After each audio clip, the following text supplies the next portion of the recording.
시청자 여러분 안녕하십니까? MBN 뉴스특보 시작합니다. 오늘 네 분 모셨습니다. 윤영걸 전 매경닷컴 대표, 박상병 인하대 정책대학원 초빙 교수, 이종근 데일리안 논설실장, 손수호 변호사 함께합니다. 어서 오세요. 안녕하세요. 안녕하세요. 네, 오늘도 청와대에 발표가 있었습니다. 김수현 사회수석이 조금 전에 이 4대강 복원 관련한 브리핑을 했는데요. 관련한 내용을 보시고 얘기 나누도록 하겠습니다. 녹조 발생 우려가 심한 6개 보부터 상시 개방에 바로 착수하도록 지시하셨습니다. 그동안 4대강 사업 정책 결정 및 집행 과정에 대한 정책 감사를 실시할 것을 지시하셨습니다. 이 감사 과정에서 명백한 위법 또는 불법 행위가 발견될 경우 그에 상응하는 후속 조치는 불가피하리라고 생각합니다. 예, 소위 큰 틀에서 말하는 개혁 작업, 이 부분의 한 축을 담당하는 게 아닌가 생각이 듭니다. 4대강 사업인데요. 명백한 불법 행위와 비리와 관련해서는 후속 조치를 취하겠다라고 얘기를 했습니다. 애초에 4대강 사업이 시작될 때부터 굉장한 논란들이 있었는데 이 부분들에 대한 본격적인 재감사, 감사 결과가 이루어지기도 했었죠. 예, 재감사가 이루어질 가능성이 크다라는 관측이 현재 나오고 있습니다. 네, 오늘 김수현 청와대 사회수석이 그 4대강에 대해서 두 가지를 얘기했죠. 하나는 정책 감사를 하겠다. 네. 그 과거에 그 이명박 대통령이나 박근혜 대통령 때도 감사를 했었어요. 네. 근데 정권이 자기 쪽으로 들어올 때는 그 유불리가 또 맞다 틀리다가 또 왔다 갔다 했어요. 그래서 문재인 대통령 후보가 공약 때 이 4대강에 대해서 좀 밝히겠다. 네. 그런 의미에서는 어떻게 보면 국민들이 좀 속 시원히 밝히기를 좀 기원하는 면에서는 좀 긍정적인 면이 있죠. 또 보호를 또 상시 개방하겠다. 또 녹조 라떼라고 불릴 정도로 또 환경 오염 문제가 있으니까 거기에 대한 응급 조치로 하는 거는 좀 좀 바람직한 면으로 좀 보이긴 합니다만은 지금 또 정권 초기에 혹시나 정치 보복이 또 재개되는 거 아니냐. 그 박근혜 대통령 들어와서 시작한 게 자원비리 또 수사를 해서 나중에 우야무야 됐거든요. 혹시 그 정치 보복으로 또 연결되는 거에 대한 약간의 걱정, 뭐 이런 점에 대해서 국민들의 약간 우려는 나타냅니다만은 그 4대강이 긍정적인 면하고 부정적인 면을 국민이 다 사실은 느끼고 있어요. 옛날에 봄에 홍수, 가뭄 많았는데 비가 별로 안 오음에도 불구하고 그 걱정은 사실 많이 줄은 건 사실이고 또 환경 오염에 대한 또 있는 거는 걱정도 사실이고 또 MB 정부 때 22조 원이라는 또 막대한 또 예산을 들여서 또 굉장히 또 빨리 시급하게 처리를 했거든요. 그런 면에서 뭐 한번 들여다볼 필요는 있는데 혹시나 이게 정권 초기에 정치 보복으로 좀 연결되지 않느냐 뭐 그런 의미에서 약간 걱정하는 우려의 시선도 있지 않느냐 이렇게 생각이 됩니다. 예, 그럼 구체적으로 조금 들어가면 어떠한 내용을 조금 살피게 될까요? 그러니까 문제가 있을 것으로 현재까지 얘기가 나왔던 부분들, 뭐 환경단체라든지 이런 부분에 대해서 문제 제기를 했던 부분들은 어떤 것들이 있습니까? 일단 지금 그 말씀하셨듯이 대표님께서 말씀하셨듯이 그런 우려, 뭐 정치 보복이냐라는 우려를 사실 부담으로 지금 안고 있는 것 같아요. 오늘 표현이 이렇습니다. 이것을 하는 이유는 일단 환경성이라는 가치에 맞게 했느냐. 초점이 두 번째. 그다음에 수자원 확보라는 차원과 국책 사업이라는 그런 어떤 부분에서 균형성 있게 추진이 됐느냐에 초점을 맞추겠다라고 하면서 이걸 하는 이유는 사실은 이런 대형 국책 사업과 관련해서 사실 그것이 끝나면 그냥 끝나는 것이 아니라 우리가 거기서 교훈을 얻고자 함이다라고 이야기를 했습니다. 그러니까 어떤 의미에서는 정치 보복이 아니다. 우리 스스로 어떤 그런 그 백서 같은 그런 교훈을 얻어서 새로운 어떤 국책 사업을 할 때 참고로 하기 위함이다라는 뉘앙스로 얘기했지만 그럼에도 불구하고 아까 동영상에 잠깐 언급이 된 부분, 덧붙여서 언급이 된 부분이 그런데 그럼에도 불구하고 이 과정 속에서 불법적인 부분이 나왔을 때 그것과 관련해서는 책임을 지울 수밖에 없다라고 뒤에 언급을 했습니다. 그러니까 이 주체가 어차피 감사원이거든요. 감사원이 감사를 했을 때 불법적인 부분이 있으면 거기에 대해서 고발하는 건 너무 당연한데 지금까지 업무 지시와는 좀 다르죠. 지금까지 업무 지시가 통째로 어떠한 정권이 행했던 일에 대해서 통째로 그것을 점검하는 일은 아니었거든요. 그러니까 이번 이 MB 정부의 이 4대강과 관련해서는 굉장히 조심스러워하면서도 그러나 적극적으로 의지를 표명했다 이렇게 지금 보여집니다. 네, 전반적으로 보여지는 내용은 4대강 재자연화 추진 공약 이 부분인데 거기다 더하기 적폐청산의 시작이 아니냐 이렇게 얘기도 나옵니다. 그렇죠. 적폐청산의 분명한 요소죠. 왜냐하면은 지금 이제 문재인 대통령이 지시했던 것은 감사거든요. 감사는 정책의 포인트를 두고 있는 겁니다. 물론 정책을 감사하다가 명백한 비리 행위가 나오면은 그거는 검찰의 수사를 의뢰할 수 있는 것이고 정책에 대한 감사는 정책을 수립할 때 왜 네. 이걸 했느냐가 중요한 거거든요. 혹시 이 과정 속에서 무슨 대자본의 로비라든지 또는 그들과 결탁한 뭐 있을 수 있잖아요. 실제로 4대강 사업해가지고 토목업체들은 엄청난 돈 벌었습니다. 지금도 4대강 주변에 가면은 모래가 엄청 많이 있습니다. 안 팔립니다. 그때 이명박 대통령이 분명히 말했습니다. 이 모래 팔아가지고 우리가 대체로 돈을 다 마련할 수 있다고. 또 심지어는 4대강 길을 따라서 자전거 길에 무슨 분양하고 이러면은 그것도 수입을 할 수 있는. 이런 식으로 어떻게 보면 지금 결과적으로 말하면 국민을 쏘인 거거든요.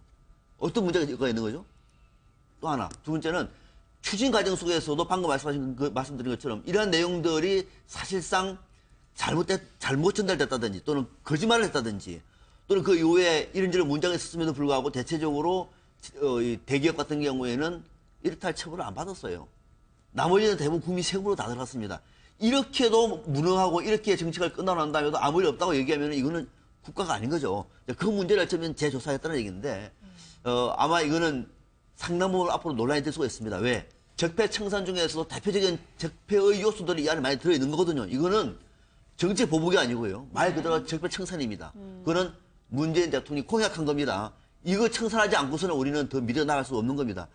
당장은 일단은 지금 정책감사 하고 난 다음에 그 위에 어떤 비리가 있는지는 조금 더 지켜볼 대목입니다. 네. 예. 지금 정책적인 부분, 정치적인 부분들 좀 잘 짚어주셨는데요. 좀 법적인 부분에서도 반드시 좀 확인해봐야 됩니다. 예. 왜냐하면 이미 이 4대강 사업 관련해서 여러 명이 이제 그 비리 혐의가 적발되어서 형사처벌을 받았습니다. 그런데 그게 전부가 아닐 수 있어요. 아주 중요한 범죄를 저질렀지만 교묘하게 빠져나갈 그런 인사들도 있을 수 있습니다. 수사가 제대로 됐느냐, 이 부분은 좀 나중에 봐야 될 것 같고요. 또 두 네. 번째로 이 4대강 사업이 과연 적법하냐 여부에 대해서 대법원이 이미 판단을 한 바가 있습니다.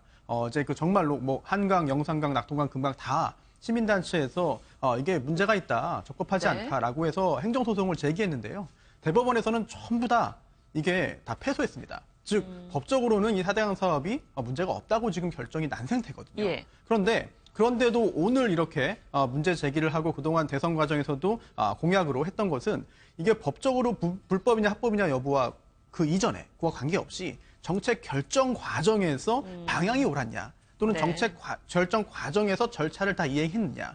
이게 범죄, 즉 불법이 아니라 하더라도 내부 규정을 위반하였거나 기타 해야 되는 절차를 다 생략해서 아주 이상하게 했을 수가 있거든요. 네. 그런 부분을 좀 짚어보자는 것이기 때문에 오늘 이 대통령의 그런 그 취지에 대해서는 오해하지는 않았으면 좋겠습니다. 네. 네. 정책 결정의 과정에서 문제가 있었느냐, 어떤 것을 더 큰 공으로 생각하고 과로 생각하겠느냐, 이 부분에 대해서는 기준이 있는 것은 아니기 때문에 또 논란이 좀 있을 것 같습니다. 그렇죠. 정책 감사라는 거는 진짜 회계 감사하고 정책 감사가 있습니다만은 정책 감사는 상당히 좀 애매모호한 점이 예. 있습니다. 그 당시에 정책적인 상황, 그래 우리 4대강의 개발의 필요성 뭐 이런 거를 지금의 잣대로 또 보면은 네. 또 그 당시에 했던 사람이 또 억울하다고도 할 수 있거든요. 예. 그러니까 정책 감사가 그래서 정권이 바뀔 때마다 정책 감사가 기준의 틀이 자꾸 달려서 나중에 보복당했다고 하는 거거든요. 그래서 정책 감사를 할 때 과거 감사원이 많이 좀 흔들린 적이 있었어요. 정권에 따라서. 예. 그러니까 이번 감사는 정말 국민들이 사실 궁금하거든요. 다들 진짜 진실이 뭔지 네네. 거기에 대해서 좀 냉정히 파헤쳐 주시고 혹시나 국민들이 걱정하는 부분은 정책 감사를 하다가 또 여러 가지로 하다 보니까 검찰 수사로 비화가 돼서 우리 검찰들이 여태까지 많이 국민들이 신뢰를 얻지 못한 게 이제 별건 수사라는 거거든요. 네. 이거 하나를 4대강 하다가 또 다른 쪽 잡아서 그 사람의 개인 비리 조사하고 하다 보니까 옛날에 김영삼 대통령 때 김현철 아들 예. 수사하는데도 처음에는 한보 비리 수사했는데 나중에는 그 감옥 가는 게 한보 비리는 한자도 없고 나중에는 대호건설이라는 데서 임대료를 받았는데 세금 제대로 안 냈다고 나중에 감옥 가기도 하고 그랬거든요. 그러니까 이 정책 감사를 어디로 칠지는 모르지만 진짜 감사하는데 순수한 4대강 측면에서만 좀 제대로 보는 감사, 그게 좀 국민들이 좀 원하지 않겠느냐 이런 생각이 듭니다. 네. 이런 면이 있을 것 같아요. 예. 당초에 이 사업이요. 4대강 사업으로 공약이 된 게 아닙니다. 한반도 대운하 사업이었어요. 기억나시죠? 한반도 대운하. 이 좁은 나라에 왜 대운하가 필요한지에 대해 수많은 논란 끝에 그 논란 한 1년 정도 하다가 결국은 4대강 사업으로 이제 보를 만든 겁니다. 그 보호. 그러니까 이 과정이 왜 대통령이 이렇게 당시 이명박 대통령이 집착을 했느냐. 이 과정 속에서 어떤 정치 과정이 있었느냐. 이거 짚어볼 대목인 것이죠. 지금부터 납득이 안 되는 대목이라고 얘기하면 이 과정 속에서 혹시나 이제 이를테면 토목회사들이 뭐 로비를 했다든지 비리가 있었다든지 이 경우가 아직 그 당시에는 조사가 안 됐다고 얘기하면 이제 해보겠다는 겁니다. 이거는 적폐청산에서도 중요한 대목이죠. 근데 지금 뭐 어떤 부분에 대해서 조사할 거냐 이런 부분에 대한 평론보다는 뭐 정치적인 부분, 뭐 우려와 이런 여러 가지 시각들에 대해서 말씀을 해주셨는데 균형을 좀 맞추기 위해서 사회수석의 질문답을 좀 소개를 해드리면 이번 감사의 목적은 환경성이라는 지켜야 할 가치와 수자원 확보 그리고 국책사업 정책 목표들이 내부로부터 균형 있게 추진되지 못했는지를 얻기 위한 교훈 이 관련해서다라는 얘기를 했고 누가 처벌될 수 있느냐 이런 부분들에 대해서 법적 처벌까지 이 관련한 부분들에 대해서는 아직까지는 예단할 수 없다 이런 부분에서 선을 그었기 때문에 관련한 감사가 좀 집행되는 좀 수순을 봐야 될 것 같습니다. 네, 그리고 예. 한마디만 좀 붙이면은요. 네. 특히 이런 표현을 좀 주목해야 될 것 같습니다. 4대강 사업 관련해서 정책 결정 과정 그리고 또 집행 과정을 좀 네네. 지켜보겠다라고 했고요. 또 하나가 정상적인 정부 집행이라고 도저히 볼 수 없는 성급한 그런 결정이라고 했거든요. 예. 그렇다면 정말 성급했는지 네. 또한 그 성급한 정도가 정상적인 정부 집행이라고 볼 수 없는 정도인지까지도 이번에 살펴보겠다는 그런 목적인 것 같습니다. 예. 네. 이른바 개혁이라는 측면에 대해서 그것을 단행할 단행할 부분은 당연히 인사겠지요. 그래서 청와대 내각 인선들이 쭉쭉쭉쭉 이루어지고 있는 상황인데 지난 네. 주말에는 이른바 좀 속도를 낸 부분이 있는 것 같습니다. 외교안보 인선이 목마르게 좀 기다리다가 나왔는데 정의용 안보실장이 선임이 됐죠. 외교부 장관도 강경화 후보자가 지명이 된 상황이고요. 북한이 또 미사일을 공교롭게도 의도를 했는지 모르겠습니다만 발사한 상황이라 이 부분에 대한 중요성은 더욱 부각됐습니다. 이른바 외교 개혁 이 관련해서 어떻게 새로운 협상의 틀, 문제 해결의 틀을 짤 것이냐 이 부분에 대한 관심이 좀 집중됐습니다. 어떻게 평가하십니까? 이번에 그 정의용 국가안보실장은 전임자들이 다 군 출신이었는데 민간인 외교 전문가들이 했다는 거고 또 강경화 외교부 장관 후보는 아주 어떻게 보면 국민들한테 신선한 충격을 줬죠. 여성이면서 고시도 합격하지 않은 비외교부의 주류, 외교부의 주류는 미국 통들이 주로 주류를 차지하고 차관, 장관하는 게 여태까지 그 코스였는데 예. 그 정통 지름길을 안 가고 옆에 좁은 문으로 다니던 분을 장관까지 기용한 거니까 상당히 이번에 외교 안보 쪽은 상당히 좀 신선한 충격이다 볼 수 있겠습니다만은 다만 문재인 대통령이 외교 현안을 이제 안보 현안을 외교 채널로 해결하겠다 이런 좀 뜻이 있는 거죠. 안보는 군인이 해결하는 게 아니라 외교 채널로 해결하겠다. 그러니까 그동안에는 더 전문가들이 한미, 한중, 한일 전문가들이 좀 했습니다만은 이분들은 좀 다른 역대 한 분들하고 좀 달라서 양자 관계는 좀 생소한 거죠. 네. 그 강경화 외교부 장관은 유엔에서 난민이라든지 인권이라든지 여성 문제라든지 이런 국제 무대에서 뛴 외교부 주류가 아니고 네. 또 정의용 안보실장도 또 그런 면에서는 또 안보하고 기존 좀 다른 측면이 있는데 그거를 이제 앞으로 이 양자관계 생소한 분들을 어떻게 이게 현실에 좀 접목해서 하느냐 이게 좀 관건이 아닌가 싶은데 일단은 좀 국민들한테는 좀 신선한 충격으로서는 받아볼 수 있겠다 이런 생각이 듭니다. 네.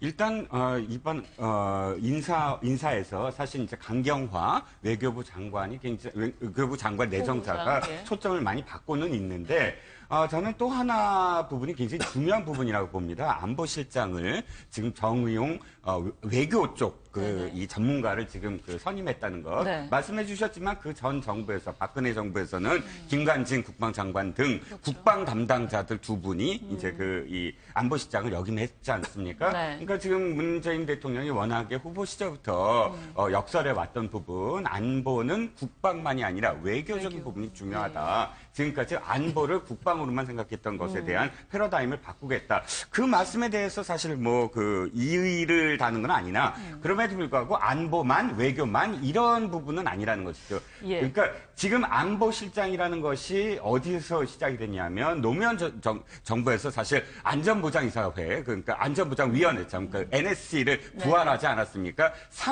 명문화되긴 했지만 그것이 실질적으로 나오진 않았는데 그 문자에서 그래서 아예 실체로 이렇게 등장시킨 게 노무현 정부에서 처음에 네. 등장시켰는데 그것이 이제 미국과 혹은 일본의 그런 안전보장위원회를 이제 좀 그 벤치마킹했던 부분이 있지 않습니까? 그 안전보장위원회의 일은 저는 두 가지라고 봅니다. 하나는 일상과 비상. 일상이라는 측면에서 지금 여러분들이 굉장히 많이 여러 패널분들이 말씀하셨듯이 패러다임을 바꿀 수가 있다. 외교적인 부분에서 우리의 안보를 생각할 수 있다라는 부분은 정책적인 어떤 패러다임의 변화로서 가능하나 네. 비상이라는 부분도 굉장히 중요하다. NSC의 역할. 그러니까 지하 벙커를 책임질 사람이라는 뜻으로 안보실장의 어떤 역할이 또 하나 있거든요. 그러면 비상시, 비상의 어떤 그런 상황이 닥쳤을 때 그것을 중앙 컨트롤로 그 외교라는 건 사실은 차근차근 늘 일상 속에서 다져오는 것이지만 안보, 국방이라는 부분에서의 그 이 컨트롤은 네네. 비상시에 전권을 행사하면서 국방부와의 어떤 그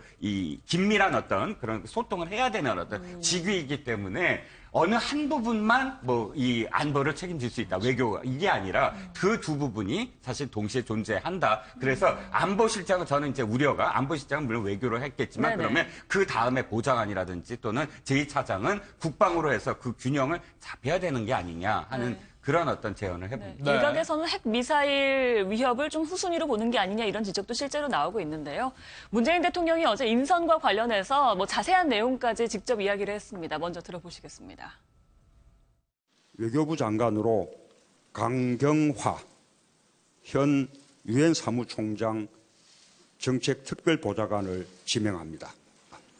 외교부 국장 이후 2006년부터 유엔에서 활동하면서 국제 외교 무대에서 쌓은 정문성과 인적 네트워크를 바탕으로 지금 이 시기 민감한 외교 현안을 슬기롭게 헤쳐나갈 책임자라고 판단했습니다. 강 후보자의 장녀는 1984년 후보자가 미국 유학 중 출생한 선천적 이중 국적자였습니다. 한국 국적을 이탈하고 미국 국적을 선택했습니다. 본인은 다시 한국 국적을 취득하겠다라고 저희하고 약속을 한 바 있습니다. 미국에서 1년간 고등학교를 다니다 한국으로 전학을 오는 과정에서 위장 전입 사실이 확인됐습니다. 이러한 문제에도 불구하고 저희가 강경화 후보자를 지명한 이유는 후보자의 외교 역량을 높이 평가했고 또 현재의 상황에서 가장 적임자라고 판단했기 때문입니다.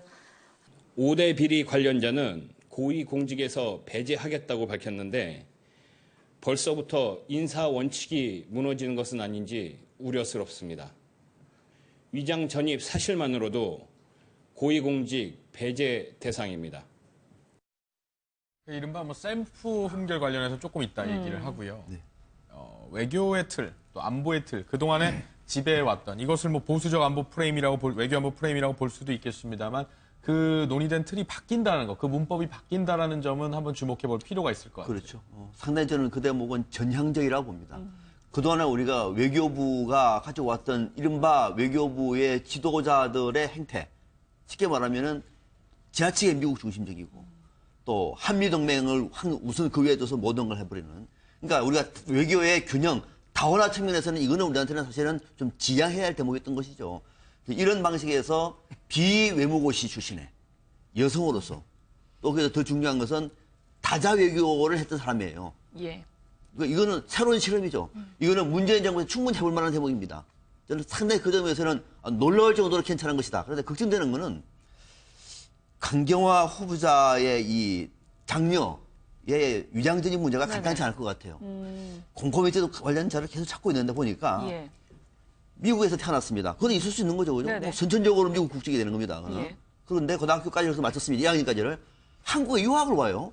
갑자기 어머니가 다 했던 요구로 옵니다. 왜 그렇죠? 왜 갑자기 유학을 와요? 그러고 난 다음에 또 대학은 미국으로 가죠? 갑니다. 이 과정 속에서 뭔가 석연치가 않아요. 왜 한국으로 와가지고 한국에 와서 고등학교를 마친다는 얘기는 뭐냐면 대한민국 국적이라는 사실을 그 당시에 이중 국적 인정되니까 했을 것 아닙니까? 그런 다음에 미국에서 학교를 마치고 난 다음에 내는 오히려 미국 국적을 택해버려요. 그럼 한국의 고등학교는 뭐죠? 이 고등학교는? 학위를 따기 위한, 또 대학 가기 위한 일종의 그 징검다리입니까? 이거는 아닌 것 같아요. 그러지 않기를 바랍니다만, 만약에 이런 문제라고 얘기하면 이거는 위장을 해서 주소를 옮긴 거 문제 못지않게 위장 전입 국정 문제까지도 저는 상당 부분 우리 국민 정서에는 반한다. 법적으로 문제가 옳습니다만. 예. 그래서 아마 지금 인사청문회가 정말 간단치 않겠다는 생각이 듭니다. 네. 지금 갑자기 이제 제가 두 가지 파트로 좀 나눠서 질문을 드렸는데 진도를 갑자기 훅 나가시죠. 그렇습니까? 네. 예.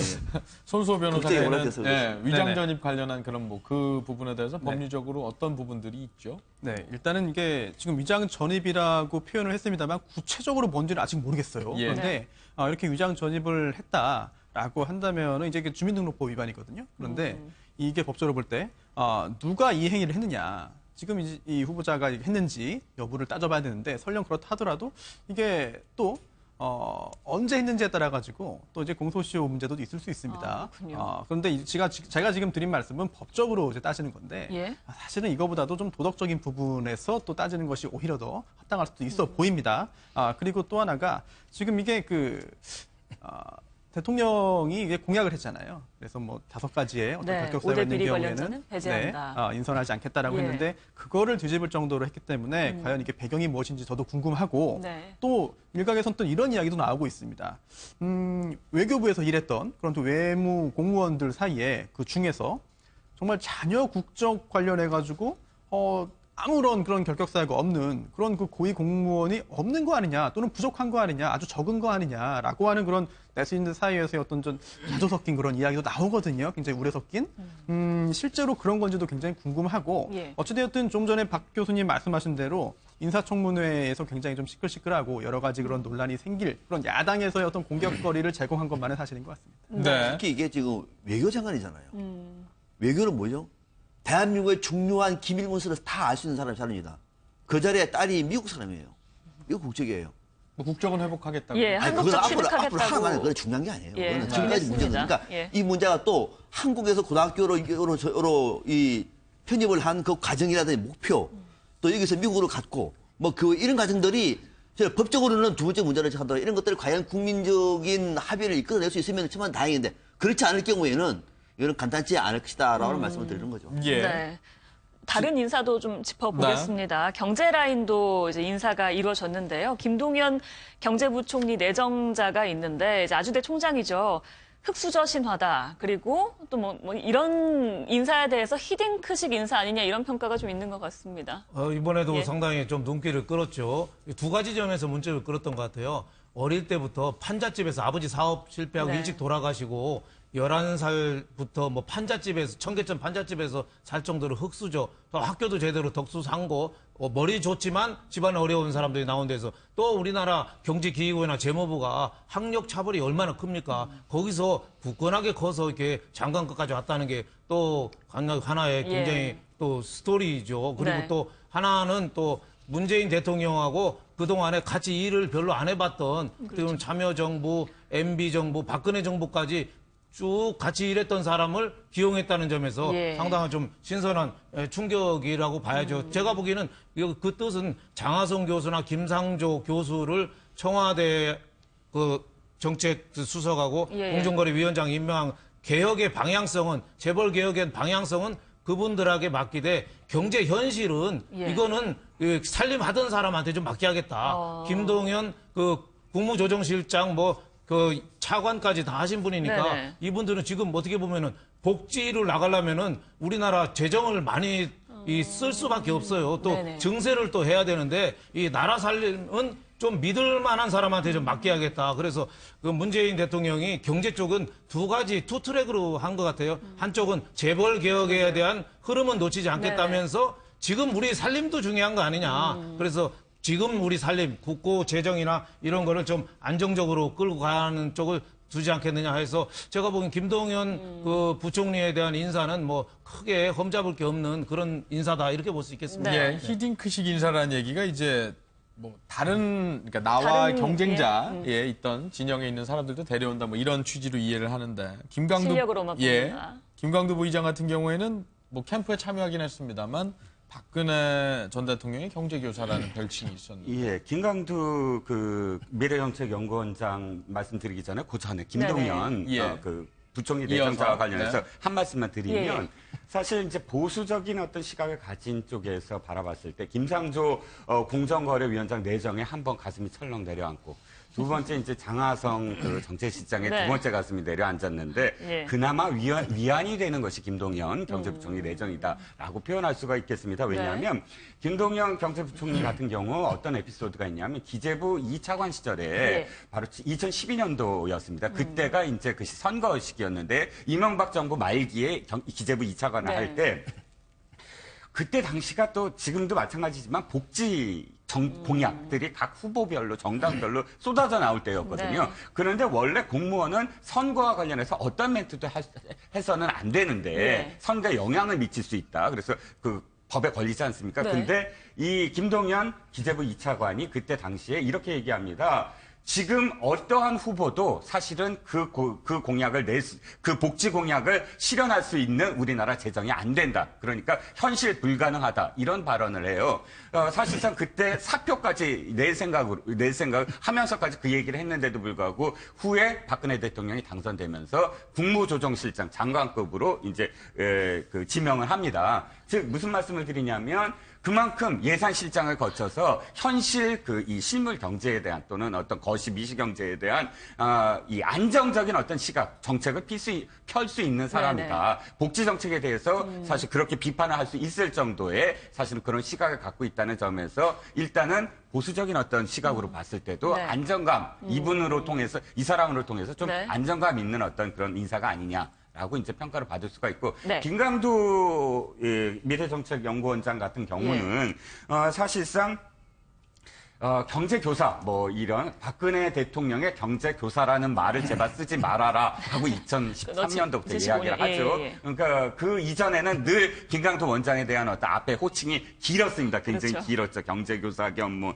해서. 그런데 실질적으로 그렇게 이 박근혜 대통령과 이제 불화가 됐던, 왜냐하면 박근혜 대통령이 2007년부터 사실은 이 정책, 줄부세 정책부터 그렇죠. 시작을 해서 경제 정책의 어떤 밑그림을 다 그린 분이거든요. 예. 물론 김종인 그 후에 2012년도에는 이제 김종인 새로 비대위원장과는 좀 이렇게 사이가 좀 안 좋았지만 네네. 아무튼 결론적으로 말씀을 드리면 뭐냐면 박근혜 대통령과 결정적으로 사실 이 사이가 안 좋아진 건 이 소통에 대한 지적. 지금 모든 부분에 박근혜 대통령 소통이 안 됩니다라고 얘기했을 때 네. 완전히 그때부터 눈밖에 났다라는 어떤 부분인데 예. 실질적으로 결론적으로 다시 한번 말씀드리지만 문재인 대통령과 코드가 맞느냐? 경제정책에서 실질적으로 앞으로 잘 될 수 있느냐? 그건 의문입니다. 그렇죠. 문재인 대통령도 표현하지 않았습니까? 이분은 나와 생각이 다르다라고 네. 하면서 인사를 이야기했으니까 네. 그럼에도 불구하고 탕평책이다라는 상징 때문에만 만약에 인사를 했다면 나중에라도 문제가 생기지 않겠습니까? 그러니까 실질적으로 어떤 부분에서 지금 같은 방향을 바라보는지를 이제 펼쳐야 되겠죠.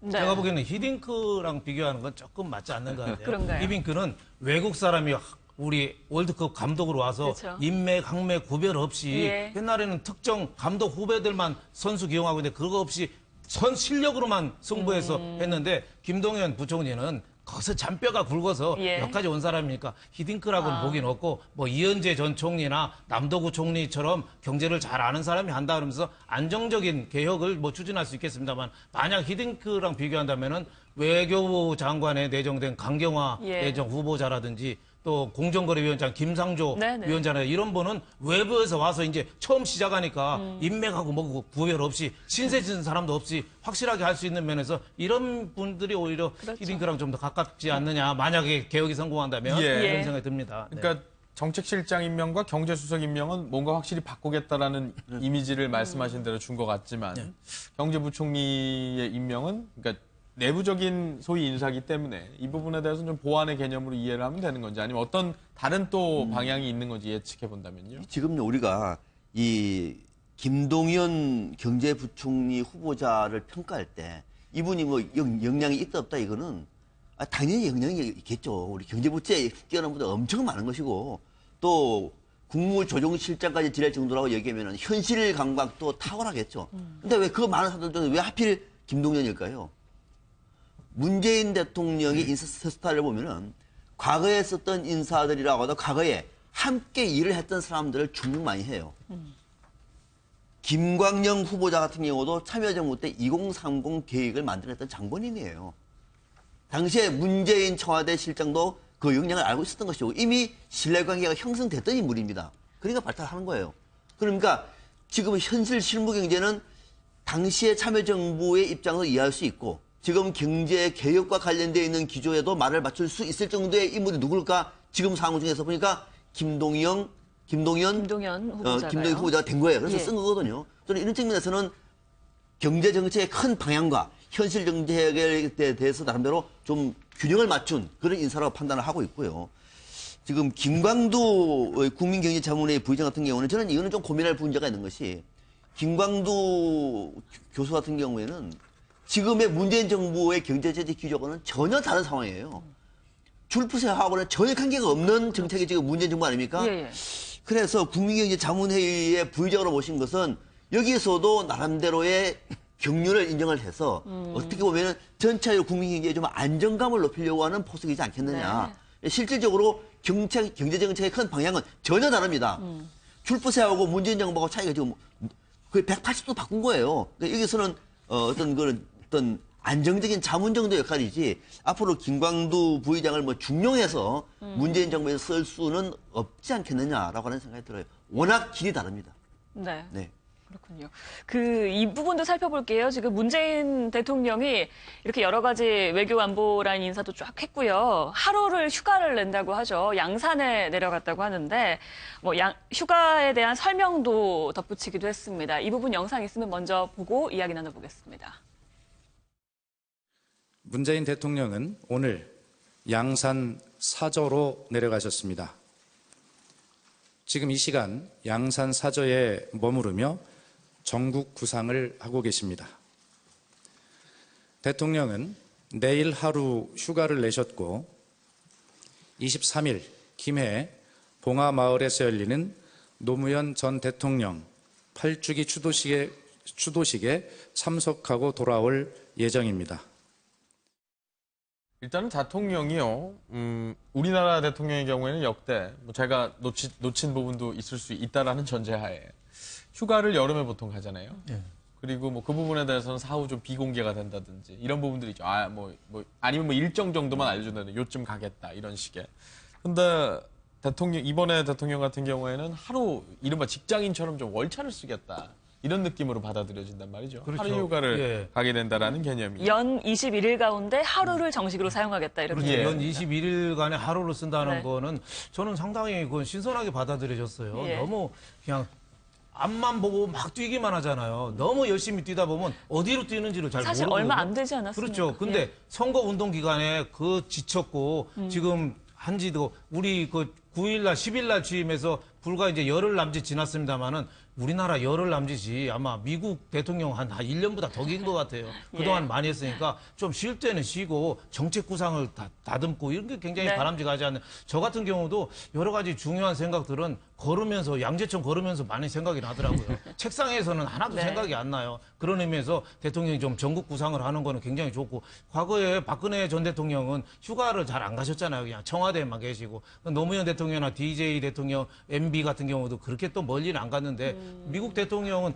골프도 스스럼 없이 치고 이렇게 자연스럽게 이렇게 주위 사람들하고 좀 어울려서 얘기를 좀 듣는 모습. 오늘 아침 신문 나왔는데도 집에서 키우는 개, 강아지를 오래간만에 만나서 이렇게 좀 두드려주는 모습. 그거 참 보기 좋잖아요. 그런 모습을 대통령이 임기 내내 좀 유지해서 국민들한테 너무 긴장한 모습만 보여주지 말고 좀 릴렉스하고 편안한 모습도 좀 보여주면서 여가를 즐기는 어떻게 옛날에 손학규 전 대표가 저녁 있는 삶 얘기했잖아요. 예. 대통령이 행복해야지 국민도 더 행복한 거거든요. 그래서 모든 사람이 좀 즐겁게 좀 여가를 즐길 수 있는 그런 좀 행복을 지향하는 대통령이 됐으면 합니다. 예. 지금 영상을 보면 편하게 쉬시는 것 같지는 않습니다. 일단 시민들이 몰려서 셀카를 계속 찍어줬다 이런 얘기도 들려오더라고요. 네네. 제가 그 기억에 이제 이명박 정부의 청와대에 계신 분들하고 이제 그 식사를 하는 자리에서 저는 언제나 주장을 한 게 하나 있었습니다. 네. 그분들도 사실 제 얘기에 굉장히 공감을 하는 게 뭐냐면 이거죠. 이명박 대통령 시작하자마자 사실은 좀 많은 암초를 만났어요. 그러니까 쇠고기 파동이라든지 그러니까 거의 시작하자마자였어요. 네. 그러니까 또 한미 FTA 문제랑 연결돼서 경제도 안 좋았고 그러면서 지금은 비상 시국이다 하고 비상을 선언해버렸어요. 그런데 비상을 5년 동안 했어요. 그러니까 제가 주장한 게 이겁니다. 비상이 일상이 되면 그게 일상이지 비상이냐. 예. 그러니까 비상이라는 건 일상 속에서 어느 기간에 정말로 비상이 돼야 그것이 비상으로서 하나의 어떤 그런 그 정책도 나오고 또 일도 하게 되고 하는데 늘 비상으로 아침 새벽 7시까지 나와갖고 또 점심도 뭐 한 시간 내로 돌아오게 하고 네네. 또 저녁도 뭐 그 야근 뭐처럼 야근 수당 안 주거든요. 근데 야근 하게 하고 하면 청와대에 근무하는 사람들 자체가 늘 일상이 비상이 되는 그렇죠. 어떤 상황이다. 그러니까 쉼이라는 게 굉장히 중요한데 쉼표. 박지원 대변인도 사실은 쉼이라는 부분을 사실 보여주고 싶었다라는 뉘앙스로 기자들한테 이야기합니다. 이건 굉장히 중요한 거거든요. 네. 박 대통령도 사실은 박 대통령이 함께 일했던 분들이 늘 이야기가 이겁니다.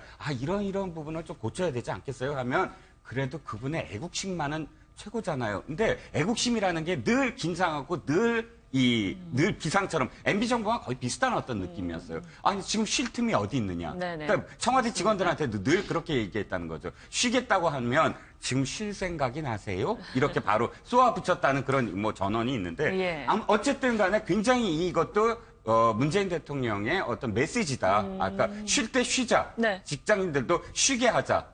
연차 제대로 쓰게 하자. 여러 가지 의미가 있겠죠. 그러니까 네. 뭐 이쯤에서 조금 뭐 너무 철학적으로 갈 필요는 없겠습니다만 소유격을 좀 봐야죠. 그러니까 대통령이라는 자리와 휴가라는 것들에 대해서 한국 사회는 말씀하신 것처럼 조금 뭐 여러 가지 난제들이 있기 때문에 조금 부정적으로 보는 시각들도 있었습니다. 외국이 뭐 무조건 좋다는 건 아니지만 뭐 미국 같은 경우에는 리조트 전체가 대통령의 별장이 되기도 하고 그러지 않습니까? 뭐 마로라고 리조트랄지 캠프 데이비드도 그거보다는 좀 낫지만 아무튼 뭐 그런 부분들이 있어서 저희가 뭐 이거를 뭐 옳다 그러다 이런 측면으로 볼 게 아니라 좀 다른 각도에서 볼 필요도 있지 않나 이런 생각이 듭니다. 이게 저도 미국 사례가 모범이라고 보지 않습니다. 예. 그런데 박근혜 전 대통령도 저는 모범이 아니라고 봐요. 대통령이 눈을 뜨면 출근, 주무시기 위해서 눈 감으면 퇴근. 그러면 낮에는 뭐 일을 하시는 건지 안 하는 건지 그렇게 열심히 일한다는 분이 나라를 만드는 것이 이런 겁니다. 이렇게 만들어 놓은 겁니다. 저는 그거 옳지 않다고 봐요. 그러니까 대통령의 공식 업무는 공식 업무인 거죠. 그것이 원칙 아니겠습니까? 그러니까 공식 업무는 출근 시간이 있는 것이고 출근한다 그래서 보통 사람과 다르게서는 아무튼 출근과 퇴근의 개념이 있는 것이고 휴가도 우리 노동계에 주는 메시지가 상당히 큰 거죠. 대통령도 뭘 한다고 중요한 거거든요. 대통령도 연차를 쓴다. 예. 근데 만약에 여기서도 우리가 MBN에서도 저 연차 쓰겠습니다 할 때 안 쓸 수 없잖아요, 이제는. 대통령도 쓰시는데 자연스럽게 형성되고 있는 그 문화.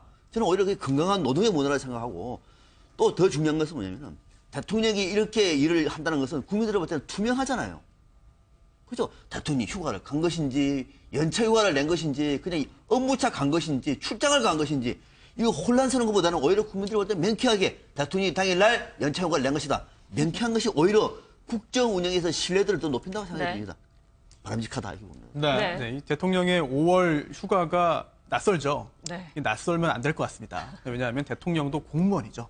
대통령도 그렇죠. 공무원이고 또 공무원이 이제 그 일을 좀 하지 않고 공식적으로 하지 않고 뭐 비공식적으로 업무를 하겠습니다만 예. 공식적으로 출근하지 않겠다라고 한다면은 휴가를 내는 것이 당연한 겁니다. 예. 그렇다면은 전 정권과의 비교를 통해서 대통령의 출근, 퇴근, 휴가 이런 게 공무원이라면은 당연한 건데 그동안 당연하지 않았습니다. 그게 오히려 그 정상적이지 않았다고 보이고요. 또 대통령이 선출된 권력인데 그렇다 하더라도 여전히 그 주권은 국민에게 있는 것이고요. 대통령이 군주도 아니고 군림하는 자리도 아닙니다. 당연히 5년 동안 선출되어서 위임을 받아가지고 국정을 수행하는 공무원이다라고 하는 차원에서는 굉장히 좀 여러 가지 시사점을 주는 것 같고 또 네. 하나 마지막으로 앞으로 5년 동안 문재인 정권, 문재인 대통령의 국정 수행 방향 어떻게 하겠다. 물론 결과가 좋을지 나쁠지 국민들이 만족할지 불만을 가질지는 지켜봐야겠습니다. 5년을 지나봐야 합니다만 적어도 지금 시점에서 어떤 방향으로 국정을 끌고 나가겠다라고 하는 점을 짐작할 수 있는 그런 그 하나의 좀 징표는 될 것 같습니다. 네, 네. 일단은 어떤 분야든 분야를 막론하고 상당히 변화의 시점에 있다라는 그런 지점은 저희가 지각할 수 있을 것 같고요. 대통령이 이제 휴가에서 돌아오면 또 여러 가지 해야 될 과제들이 좀 남아있는 부분들이 있습니다. 뭐 당장은 국무총리 인선 관련에 대해서도 청문회 관련해서도 네. 촉각을 곤두세워야 할 것이고 또 검찰개혁이랄지 이번 검찰 관련한 인사들을 좀 보완해서 또 단행한 부분들이 있지 않습니까? 그런 평가가 나오고 있는데 서울중앙지검장이 출근하는 그런 모습들이 있는데 관련한 영상이 좀 준비됐으면 함께 좀 볼 수 있었으면 좋겠습니다. 네, 오늘 취임식도 안 한다고 하던데 취임식 안 하는 거는 처음이라고 하죠. 네, 그렇죠. 200명이 넘어요. 예. 이 지검 검찰청의 예. 검사들만. 그러면 사실은 아무리 이제 고검장급에서 지검장으로 내려왔더라도 서울 중앙지검이 정말 어마어마한 그렇죠. 조직이거든요. 네. 그런데 그 조직의 수장이 처음 시작할 때 취임식을 하지 않는다. 사실은 뭐 많이 이제 이해는 할 수가 있죠. 예. 왜냐하면 지금 1, 2, 3차장 밑에 이제 거느려야 되는 네. 바로 밑에 1, 2, 3차장이 1차장과 3차장은 바로 선배기수고 선배고요. 바로 예. 선배기수고 그다음에 저 2차장은 자기랑 동기기수 아닙니까? 그러면 선배기수들 앞에서 자기가 어떤 취임식을 한다라는 것이 이제 사실은 굉장히 껄끄럽겠죠. 네네. 그리고 또 이제 그 우리가 뭐 기수 서열나다 뭐 해서 옷을 벗을 것이다. 미리 언론에서 많이 또 예단도 많이 하고 그동안 이런 과정 그래왔다라는 속에서 거죠. 자신이 어떤 뭐 앞으로 어떻게 할 것이다라는 모습을 대외적으로 보이는 것 그게 굉장히 좀 불편했을 겁니다. 그렇기도 네. 하거니와 또 지금의 어떤 상황 예. 중앙지검이 바로 무엇을 해야 되는 연속성의 어떤 측면에서도 사실상 뭐 이렇게 그 취임식이 중요하지 않다라고 판단을 했던 것 같습니다. 네. 지금 어쨌든 그럼 기수 이런 부분에 대한 이른바 파격이 좀 있지 않았습니까? 그런 부분들은 어떤 식으로 좀 원활하게 정리될 것 같습니까? 예를 들어서 뭐 지금 취임식도 안 하고 이런 모습들은 뭐 이른바 좀 로우키, 낮은 자세 행보를 좀 보였다고 할 수가 있는데 좀 끌어안고 가는 그런 부분들이 있겠습니까? 아니면 뭐 일종의 좀 파도가 칠 수 있다 이런 부분들에 힘이 실리겠습니까? 뭐 파도가 치긴 치겠지만은 이 후속 인사를 보면은 상당히 그걸 조금 다독거리는 인사가 또 있어요. 예. 그 문재인 대통령의 인사를 보면은 어디 칼럼에도 났던데 사자형 인사와 여우형 인사를 이렇게 섞어서 예. 적절히 조합해서 한다 이런 얘기도 있는데 윤석열 저분을 서울지검장에 중앙지검장에 임명한 건 어떻게 보면 사자처럼 네네. 이제 검찰 수사를 이제 제대로 하라. 여태까지 이제 수사권 독립해서 제대로 좀 하라는 또 검찰 내에 그 국민들의 그 열화와 같은 검찰 개혁 요구. 그래서 저분을 임명해서 좀 그 후배 기수지만 좀 그 적폐청산 검찰 내 적폐청산하고 그 혁명 회오를 일으킨다면은 네. 또 이금노 법무부 차관하고 봉욱 대검 차장을 네. 임명한 거는 그분은 또 상당히 어떻게 보면 기수를 조금 감안한 그런 인사거든요. 네네. 아주 뭐 전임하고 적절한 또 간격을 둔 인사이기 때문에 이 양강원을 좀 겸비한 그런 인사 아니냐. 그래서 제가 보기에는 대통령이 법무부 장관하고 검찰총장을 외부에서 상당히 좀 그 진짜 히딩크 같은 사람 아마 제가 보기엔 임명할 가능성이 많은 것 같아요. 그래서 예. 그분을 통해서 검찰 개혁 소용돌이를 물레방아를 막 세게 돌리지 않겠느냐. 거기서 윤석열 지검장은 거기서 행동으로 보여주겠지만은 네. 법무부 장관하고 검찰총장을 굉장히 어떻게 보면 개혁적인 성향이 강한 어떻게 보면 그 범쪽에가 아니라 외부 인사를 그 투여를 해서 네네. 이제 히딩크처럼 새로운 개혁을 정말 하지 않겠느냐 이런 생각이 듭니다. 예. 검찰 개혁과 관련해서는 그야말로 문재인 대통령이 칼을 갈았다라고 여겨서요. 그 칼이라는 건 노무현 전 대통령 시절, 자신이 민정수석 시절에 노무현 전 대통령이 어떻게 검찰 개혁에 무너졌는가를 생생하게 봤다, 목도했다. 자, 그러니까 노무현 전 대통령의 상황을 복기를 잠깐만 한다면 네. 지금 말씀하셨듯이 외부에서 수혈을 했어요. 그 강금실 법무부 장관, 그건 외부 판사 출신이잖아요, 검찰 출신. 외부에서 수혈을 하고 또 한 가지는 뭐냐면 전권을 다 줬어요, 검찰한테. 그 전까지 YS와 DJ는 사실은 검찰 개혁을 얘기는 했지만 그러나 검찰 권력의 힘을 빌렸거든요. 많이 검찰 권력에 이거 해라 저거 해라 하면서 사실은 이 연관성이 없을 수가 없어요. 정치 검찰로 만들었죠. 그런데 노무현 전 대통령은 검찰한테 그래요. 당신들이 알아서 하세요. 절대 저기 안 하겠다. 그래서 그 강우실 법무장관 예를 들어서 노건평 씨 수사를 할 때 전화 한 통화 안 했다는 거예요. 그러니까 당시 중앙지검장이 회고록에 아니 전화가 올 줄 알았다. 당연히 강우실 법무장관으로부터 전화 한 통 진짜로 안 오더라. 이런 회고까지 하는데 자 중요한 건 문재인 대통령 그 당시에 왜 무너졌나.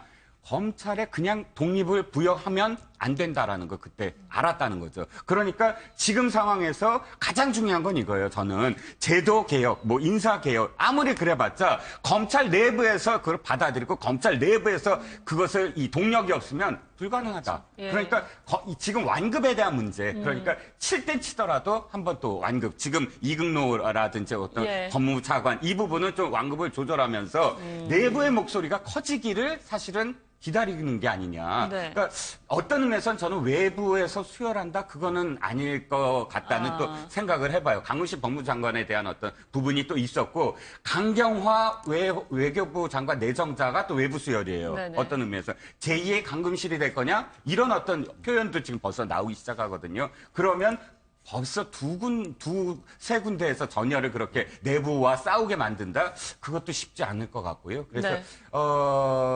저는 어쨌든 문재인 대통령 외부 수혈은 좀 고민할 것이다. 네. 이 내부의 어떤 동력을 부추길 것이다. 이렇게 두 가지로 요약할 수 있습니다. 네. 법조계의 전망부터 잠깐 들어보죠. 박 교수님이 양복 부탁드립니다. 네, 짧게 하겠습니다. 지금 저도 이 실장님 말씀하시는 것에 굉장히 상당 부분 동의하고요.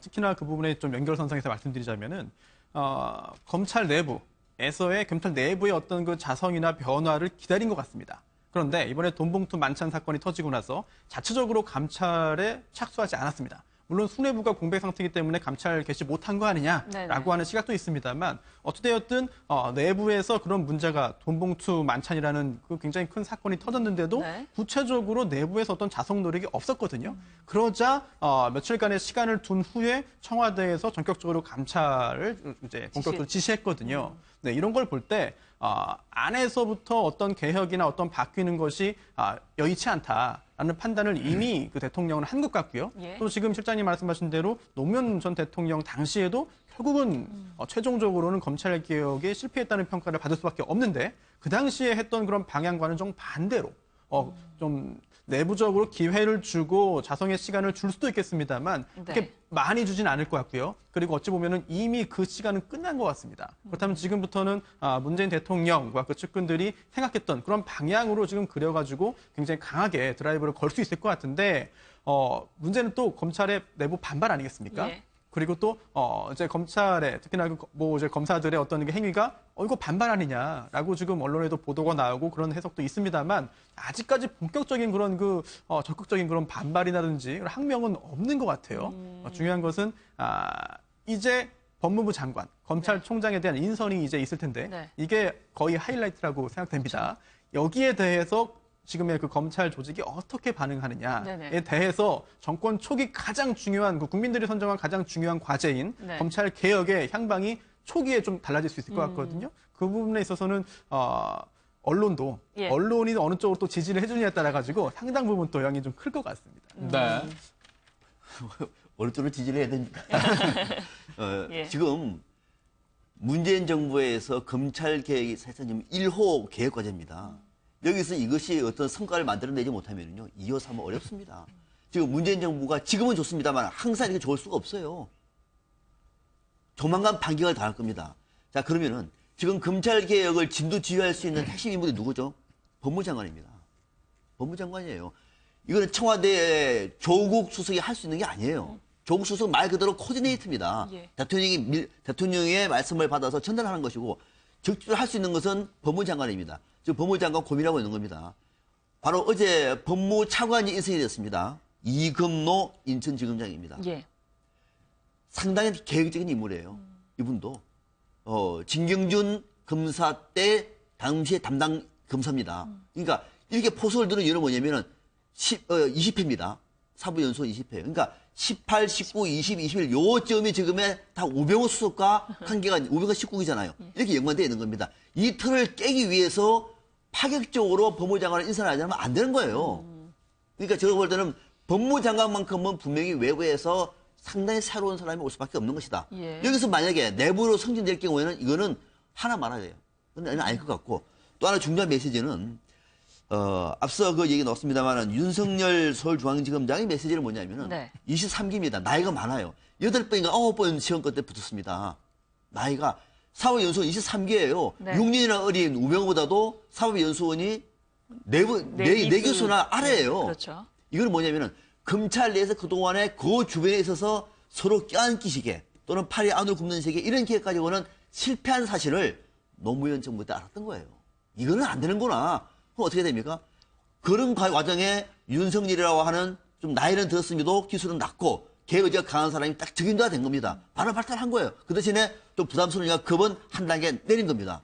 이거는 문재인 정부가 지금 검찰개혁을 어떻게 보고 있는지를 단적으로 보여주고 있는 대목이죠. 그래서 그 연장선에서 장관은 내부가 아니라 외부에서 올 가능성이 굉장히 높다. 그 포스이다 이렇게 보고 있는 겁니다. 네. 네, 그리고 또 하나가 지금 검찰 내부에서 좀 반발이 나오고 있는 것이 예. 윤석열 중앙지검장 임명할 때 아니 지금 절차를 위반한 거 아니냐. 그런 얘기도 있습니다. 그렇습니다. 실제 특히 그렇습니까? 네, 법무부 장관이라든지 예. 다 이제 그 임명 제청이 있어야 되는데 없었다라고 하는 그 이야기가 검찰 내부에서 일부 있는데요. 하지만 이제 이창재 법무부 차관이 이제 오늘 출근길에 당시 기자와 권한대행, 만나가지고 예. 네, 문제가 없다. 본인이 임명 그 제청을 했고 네. 본인의 제청이 없으면 권한대행이니까요. 네, 제청이 없으면은 임명이 안 되는 시스템이다라고 이야기하기 때문에 그 부분에 대해서는 일단 논란이 좀 잠재질 것 같은데 하지만 검찰 내부에서 이번 정권에 반대하거나 또는 검찰 개혁에 반기를 드는 그런 그 검사 또는 검사들의 경우에는 네. 사실 어떤 다른 문제가 있다라고 해가지고 또 다시 지적을 할 수 있거든요.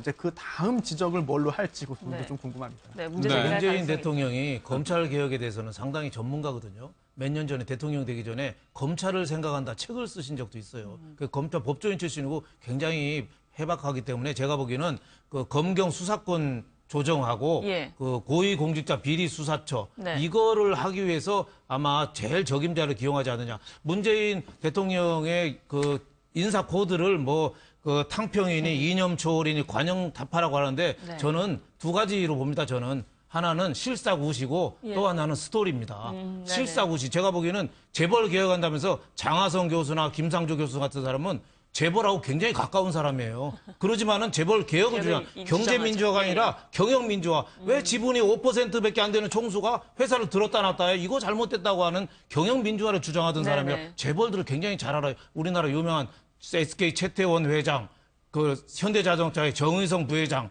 그리고 저 LG 산전의 저 구자경 회장 이런 분들 다 어디 출신인 줄 아십니까?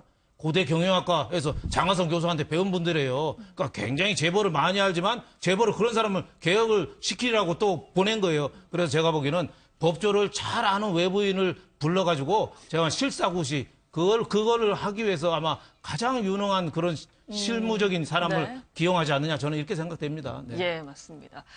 내일 있을 이야기도 좀 해보겠습니다. 내일 또 중요한 일정이 있죠. 박근혜 전 대통령의 재판이 있습니다.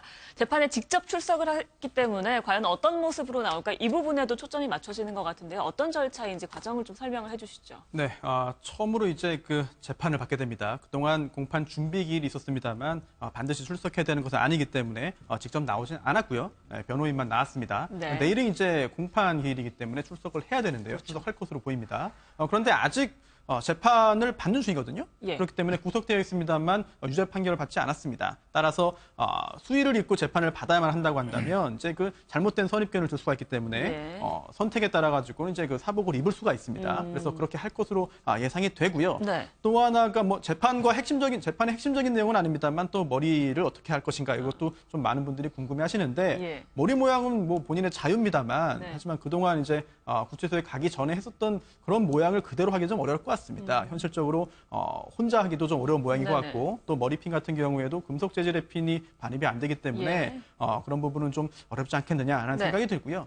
또 하나가 과연 이게 언론을 통해서 공개가 될 것이냐. 어디까지 공개가 될 것인지 이게 네. 궁금합니다. 그동안 그 전두환 노태우 전 대통령 재판 영상 기억하실 겁니다. 예, 예. 재판 시작되기 전에 이제 서 있는 모습 이제 그 카메라에 담겨서 결국은 모든 국민들이 보셨는데요. 이번에도 그렇게 될 겁니다. 그래서 재판 전에 일정 부분은 그 재판장이 이제 그 허가했을 경우에는 영상 촬영이 가능한데요. 예. 이번에도 재판 본격적으로 시작하기 전에 이제 입장한 부분은 그 촬영이 가능하다고 하니까요. 언론을 통해서 그 부분까지는 확인 가능할 것 같고 또 이게 그 변론이 병합되어 있습니다. 네. 네, 그래서 최순실 씨와 함께 지금 재판을 받게 됩니다. 그렇죠. 그렇기 때문에 최순실 씨와 한 앵글에, 한 화면에 이제 같이 서 있는 모습, 앉아 있는 모습이 언론을 통해서 공개될 것으로 보이는데 이렇게 됐을 경우에는 사실 박근혜 전 대통령 변호인 측에서는 고민이 많습니다. 왜냐하면 최순실 씨에 대해서는 국민적인 지탄이 훨씬 더 크고 예. 더군다나 거의 뭐 유죄의 심증을 많은 분들이 갖고 있지 않습니까? 네네. 그러다 보니까 한 화면에 같이 재판받는 장면이 공개됐을 경우에는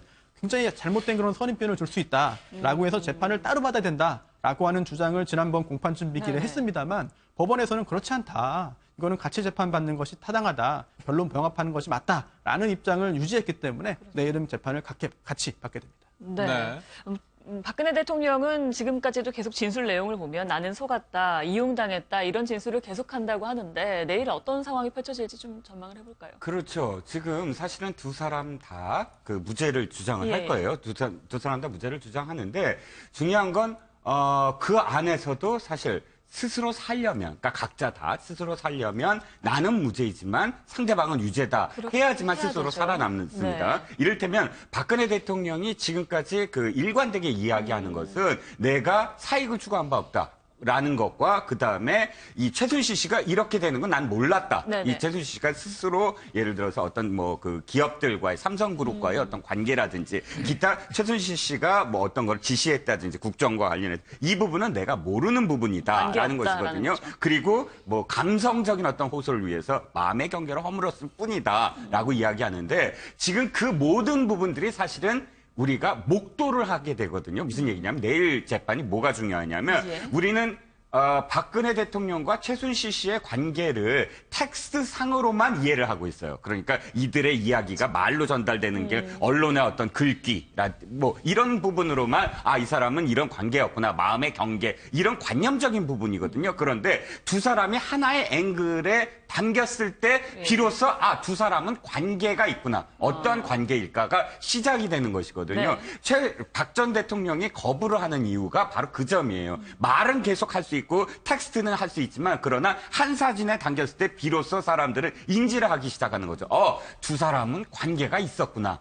라는 어떤 인지를 하게 되거든요. 그러니까 두 사람이 어떤 표정을 짓는지 만약에 눈이 마주쳤을 때 이런 모든 부분들이 사실은 두 사람의 관계를 이제 사람들 마음속으로 확실히 두 사람은 그런 관계였구나라고 시작되는 시점. 그것이 두 사람은 견디기 힘든 부분이에요. 아까 말은 계속 할 수 있지만 그래서 아마도 내일 재판이 그런 의미에서 그 한 장의 사진이 어떤 의미를 또 담느냐에 대한 어떤 부분인 것 같습니다. 네, 예. 저도 그렇습니다. 지금 뭐 내일 박근혜 전 대통령이 법정에서 무슨 말을 할지에 대해서는 전혀 관심 없습니다. 다 알기 때문에.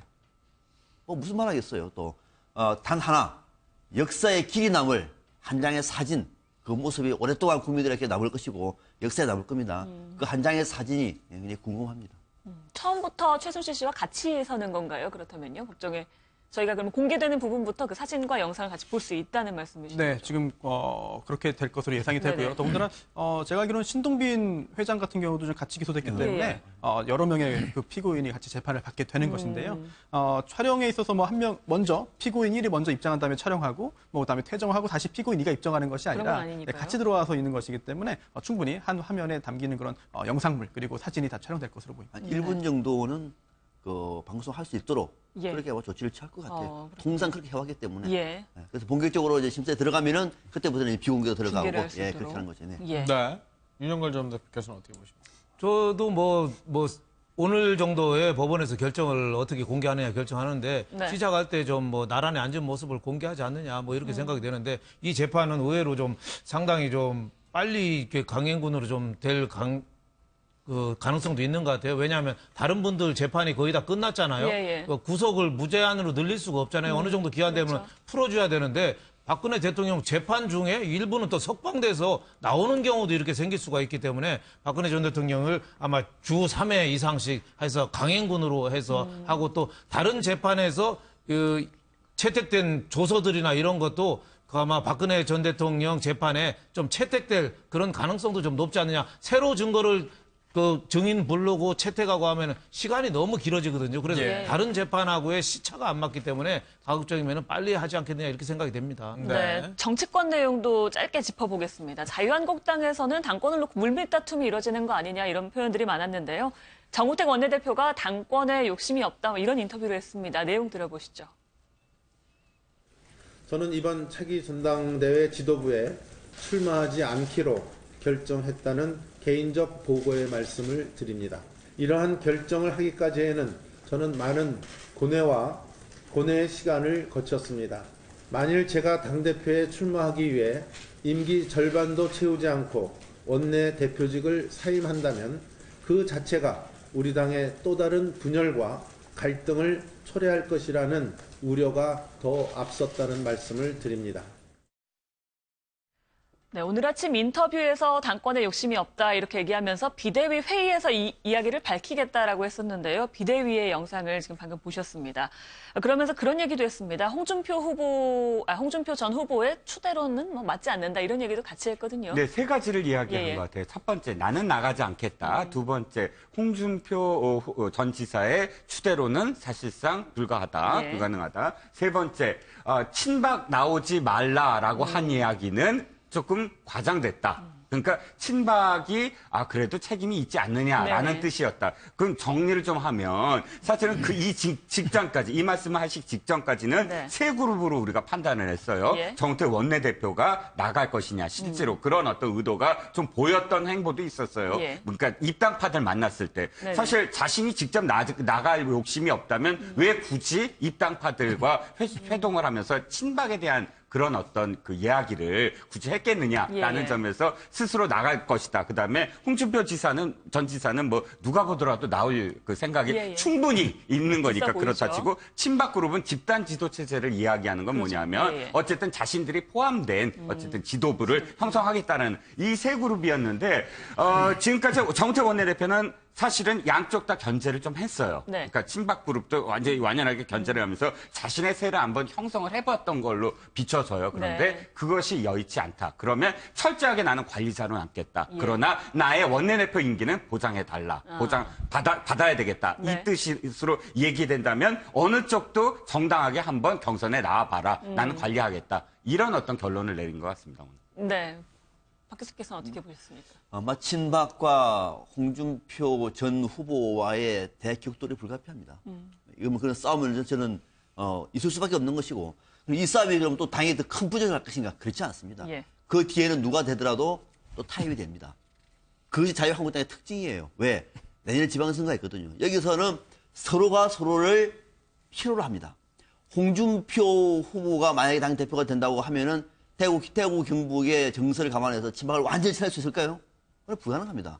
그럼 또 친박이라고 해본들 당대표가 된다고 해서 오로지 친박 색감을 가지고 당을 운영할 수 있을까요? 그거 불가능한 겁니다. 결국은 불가피하게 내년 지방선거 또 그 지방선거 전국적으로 지지를 얻기 어렵다고 얘기하면 아무리 못해도 대구 경북 경남 PK 정도만큼은 의미 있는 성과를 만들어내야 되잖아요. 누가 된다고 하더라도. 그러면 그 지역에서는 양쪽이 그래도 누가 된다고 하더라도 손을 잡는 것이 좋을 것이고 또 친박 쪽에서도 누가 나와서 당대표 된다고 하더라도 끌어안아야 될 상황이거든요. 아마 그런 측면에서 일단은 전당대회에서는 홍준표 후보와 또는 친박계를 대리하는 누군가의 대격돌은 불가피하다. 그 이후에는 손을 잡을 것이다.